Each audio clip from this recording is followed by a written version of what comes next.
दोस्तों, मेरे YouTube channel सुनो गवर्नमेंट में आपका स्वागत है। मैं हूं अनीता चौहान, पत्नी Shri Prempal Singh Chauhan, deputy manager, National Fertilizers Limited, Nangal. Employees Pension Scheme 1995 पर सुप्रीम कोर्ट के निर्णय के बाद आज का वीडियो बहुत ही महत्वपूर्ण है। आइए EPS 1995 की पेंशन से संबंधित प्रश्नों के उत्तर के लिए मैं मिलवाती हूं आपको मेरे हस्बैंड श्री प्रेमपाल सिंह चौहान से। दोस्तों, फिर से वीडियो में आपका स्वागत है। उम्मीद करता हूं आप सब अच्छे से होंगे। यदि किसी ने फॉर्म नहीं भरा है अभी भी, और यदि किसी भी प्रकार के कंफ्यूजन में है तो उस कंफ्यूजन को दूर कर लीजिए, अपना डिसीजन ले लीजिए कि भरना है या नहीं भरना है। मैं ये नहीं कहता कि आप भर दीजिए, लेकिन आपको ही डिसीजन लेना है। आपको यदि जरा सा भी बेनिफिट दिखता है, और थोड़ा सा जब आप भरें या ना भरें तो सोशल पॉइंट ऑफ व्यू से जरूर सोचिएगा कि हाँ, मैं एक बात और कहना चाहता हूं। मेरे जो विचार होते हैं, मैं कई बार कहना उसे पसंद करता हूं और कहना भी चाहिए भी। कई बार ये बहुत रेयर होता है, बहुत ही रेयर होता है। एक आध लाख में एक दो एम्प्लॉय के साथ ऐसा होता है कि हस्बैंड एंड वाइफ दोनों ही एक साथ चले जाएं इस दुनिया से, किसी एक्सीडेंट में या एक साथ किसी बीमारी की वजह से चले जाएं। ऐसा ओनली 1% भी नहीं होगा, लाख में एक होगा, यानी 0.001% होगा। तो इस तरह हमें यह मान के चलना पड़ेगा कि जब तक हम सर्वाइव कर रहे हैं, हमें मिल रही है पेंशन, और उसके बाद हमारे स्पाउस को मिलेगी, उसके बाद ये फंड खत्म होगा। तो ऐसी कंडीशन बहुत कम और बहुत रेयर होती है। हम ये मान के नहीं चल सकते कि हम बहुत जल्दी खत्म हो जाएंगे या इस दुनिया से चले जाएंगे। इसलिए सोशल पॉइंट ऑफ व्यू भी देखना जरूरी है। तो दोस्तों, ये आज का जो वीडियो है मैं बना रहा हूं, हमारे एक विभूति जी हैं, उन्होंने ये भेजा है। मैं पूरा नाम नहीं लूंगा इनका, ना पूरा नाम लूंगा, ना इनकी कंपनी का नाम बताऊंगा अभी मैं किसी का भी। मैं सिर्फ विभूति जी, सिर्फ इतना सफिशिएंट है। उन्होंने ये डाटा भेजे हैं, और उन्होंने ये जो हमें डाटा भेजे हैं, तो यही उनके आधा महीने की सैलरी हमने नवंबर में ली है। और जिस तरह का हमारा टोटल कैलकुलेटर है, इस कैलकुलेटर में हमने ये पूरे डाटा जो उन्होंने भेजे हैं वो हमने उसी प्रकार से ले लिए हैं जिस प्रकार से EPFO के कैलकुलेटर में लिए गए हैं।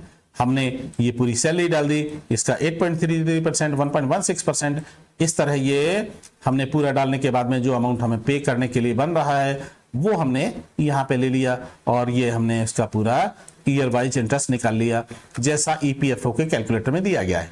अब हम ये डाटा बिल्कुल सही डाले गए हैं। यहां पे एक थोड़ी सी गलती थी, वो मैंने अभी ठीक कर दी है आपके सामने, और ठीक करने के बाद में पूरी डाटा अपने आप ठीक हो जाते हैं।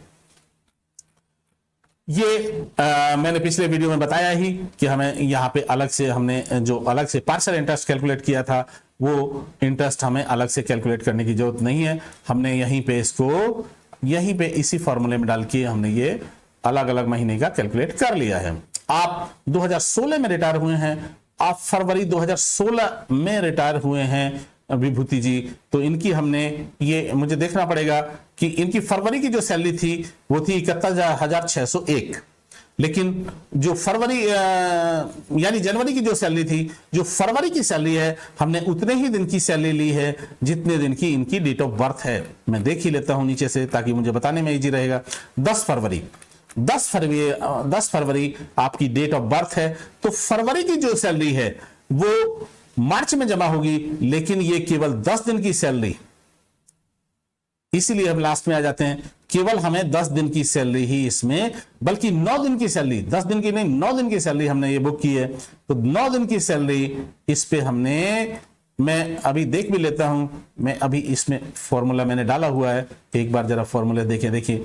9 दिन की सैलरी, 28 दिन में से हमने इसमें 9 दिन की सैलरी ली है, और 9 दिन की सैलरी हमने इसीलिए ली है कि हम, क्योंकि 10 तारीख से तो इनको पेंशन स्टार्ट हो जाएगी, इसीलिए हमने इसको 9 दिन की सैलरी ली है। और 9 दिन की सैलरी ये जो फरवरी में कटेगी वो अगले मार्च में जाके जमा हो जाएगी पूरे महीने के साथ में।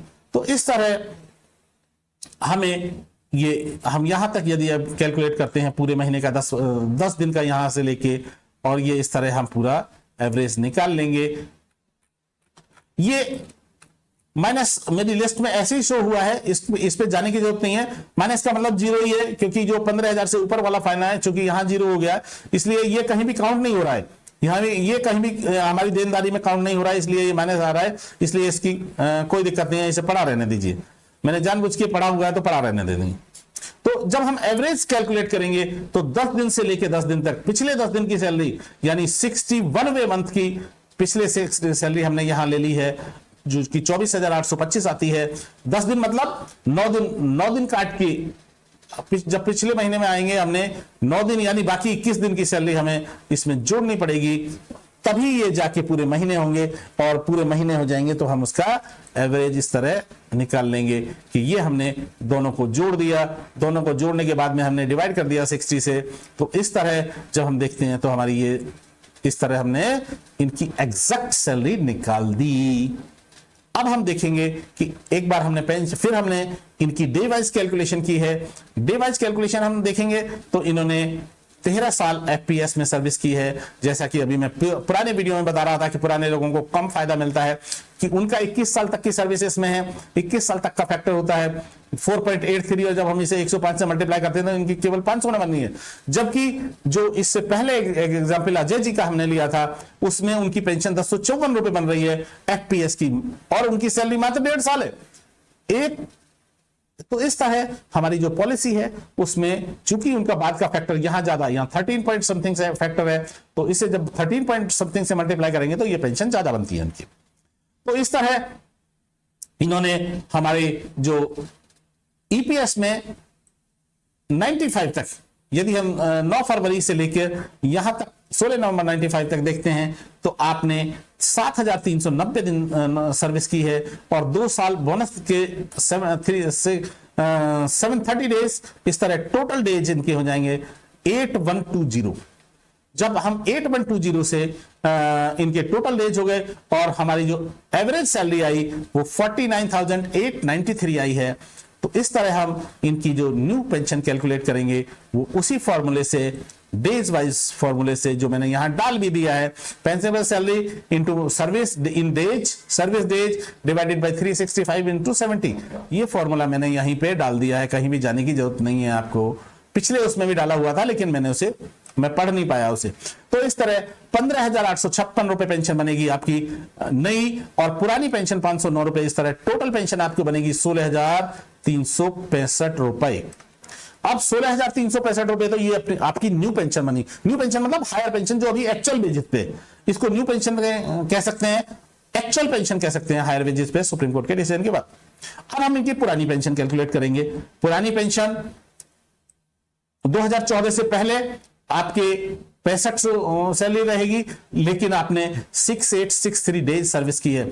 और देखिए 2014 के बाद चूंकि प्रोरेटा बेसिस पे हमें 5 साल का एवरेज लेना है, तो 5 साल का एवरेज इनका आता है 15,000 ना आके इनका केवल 8,947 रुपए आता है, क्योंकि 2014 के बाद में। और ये मैंने कैलकुलेट भी किया हुआ है। कैलकुलेट कैसे किया हुआ है मैं एक बार आपको बता देता हूं ताकि आपको डाउट ना रहे बिल्कुल भी। तो ये हमने इस तरह यहां पे कैलकुलेट किया है कि हम इसका एवरेज कैसे निकालेंगे।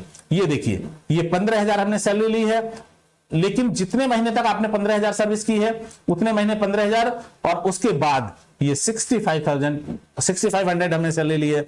तो इस तरह ये टोटल एवरेज जब हम निकालेंगे तो ये टोटल एवरेज वही 60 महीने का पूरा ये आता है। ये तो मैंने पेंशन ली है, ये इसका एवरेज आता है 8,947 रुपए समथिंग।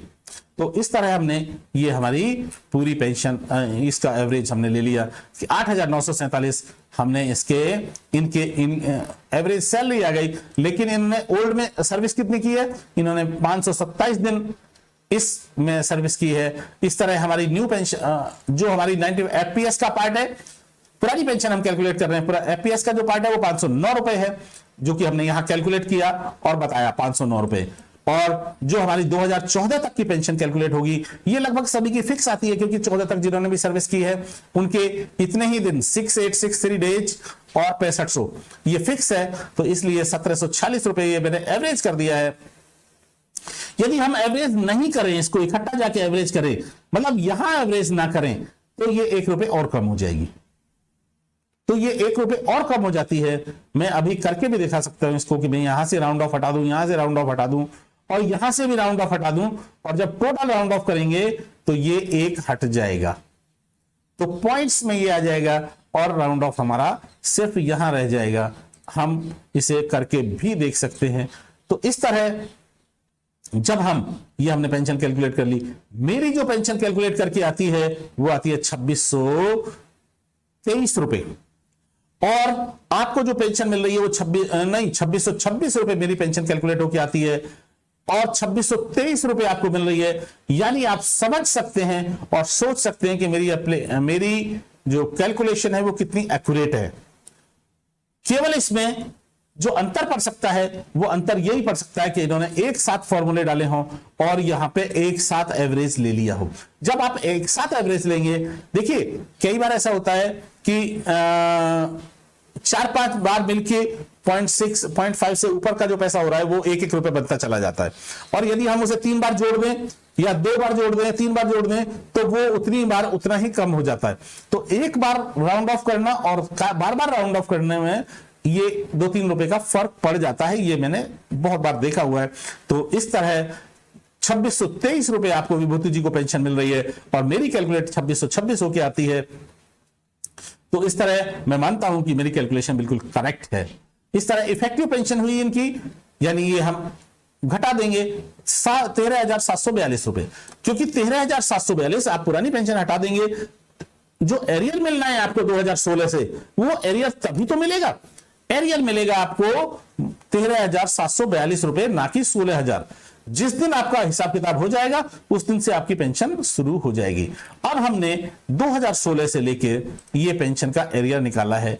हमने इनकी पेंशन ये मान ली है कि ये 13,742 रुपए 2016 से ही इनको पेंशन का एरियर मिलना शुरू हो जाएगा। बल्कि 2016 क्यों, फरवरी 2016 10 फरवरी से ही मिलना शुरू हो जाएगा। 10 फरवरी का भी इतना एरियर इनको मिलेगा, उसके बाद भी 20 दिन का एरियर इनका मिलेगा।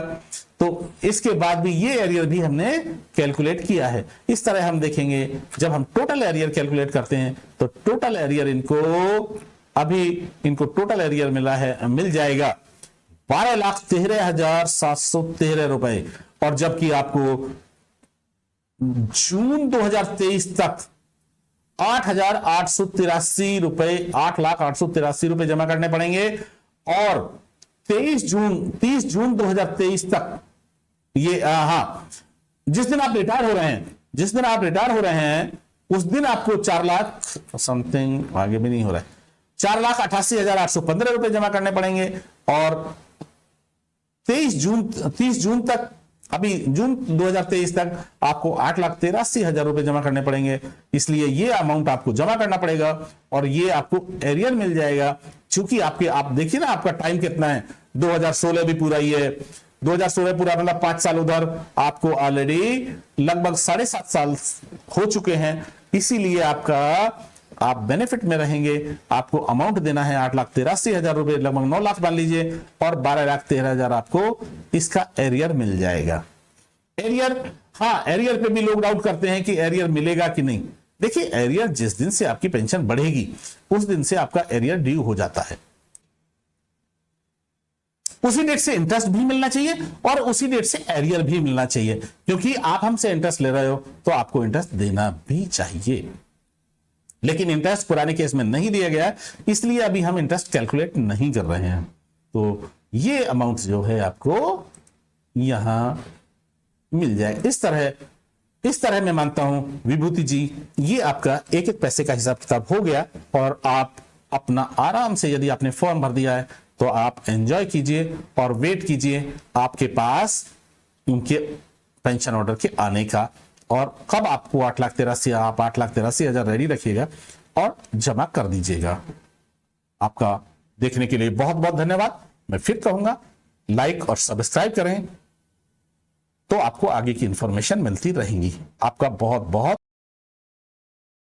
आज की यह वीडियो आपको कैसी लगी कमेंट करके जरूर बताएं, ताकि मैं इसमें सुधार कर सकूं। इस वीडियो को देखने के लिए धन्यवाद। लाइक और सब्सक्राइब करें, बेल आइकॉन जरूर दबाएं।